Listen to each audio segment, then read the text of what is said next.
any film that even remotely looks at Mary Shelley's Frankenstein or Frankenstein's creature is something I'm going to watch.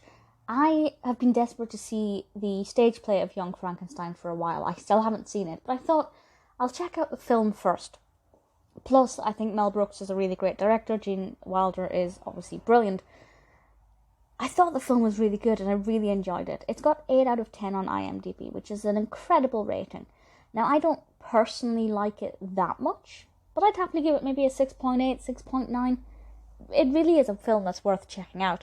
It was released in 1974, directed, as I said, by Mel Brooks, and stars Gene Wilder as Dr. Frederick Frankenstein, with Madeline Kahn as Elizabeth, Marty Feldman as Igor, and the brilliant Peter Boyle as the monster. I'm not going to go on too much of a rant about the fact that Frankenstein's creature should never be called a monster. He was always referred to as the creature. That's a completely different argument. Plus, this is not really meant to be taken seriously in any real respect. This is a comedy. And I think it takes a subject that a lot of films do as a horror. You know, we most often see this done as a horror film. But actually, with it done in a comedy style, it's really great. And I think it is also a really great way of perhaps opening up the narrative to people who are just not fans of sci-fi or horror or anything like that. You know, this is, of course, one of the, if not the first, sci-fi stories. It is, I guess, loosely based. The description from IMDb is as follows. An American grandson of the infamous scientist, struggling to prove that his grandfather was not as insane as people believe, is invited to Transylvania, where he discovers the process that reanimates a dead body. So we are dealing with the grandson, of course, of Victor Frankenstein. And I like that.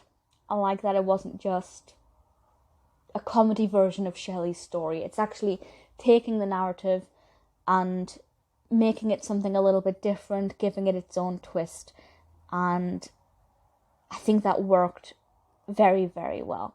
In terms of the narrative itself, it is very engaging, it is very entertaining. I'm not going to say too much about what happens because I don't want to, spoil it, because I do recommend it.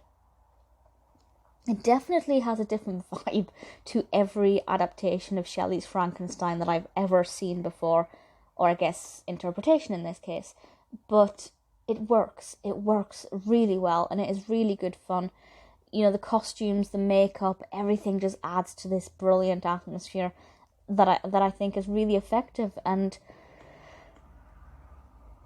to be honest, Gene Wilder is incredible. There is a chance that this is one of my favourite of his roles. Now, nothing will ever beat Willy Wonka, but his performance here is absolutely brilliant. The film was also nominated for 2 Oscars, which is absolutely no surprise.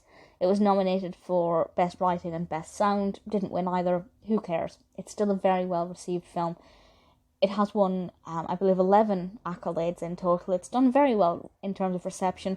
Obviously, given the fact that it's now a musical, it's done very, very well over the years, and I think it will continue to be. Who is this targeted at? Any film fan, really, because it's not, it's a comedy, but it's got that strong horror aspect. It's horrific in the best sense, but it's funny. Do you need to have read Mary Shelley's Frankenstein? I mean, no, absolutely not. Not just because this isn't like for like the same story, it's obviously quite different. But I would say having some awareness of who the character of Victor Frankenstein and Frankenstein's creature are will help you with the understanding of Frederick Frankenstein's behaviour and what he's doing and why he's doing it. So I would always say read Shelley's Frankenstein because it's beautiful. But if you're not into reading or you just don't want to watch it for whatever reason, I would also recommend the version with Helena Bonham Carter, just by the way. I would say watch it first, just to get a basic understanding. But I'm assuming most people have a rough idea of what it's about. It is brilliant. I love it. It's one of my favourite classic stories, and this is just such a fun way to revisit the concepts. It's absolutely brilliant.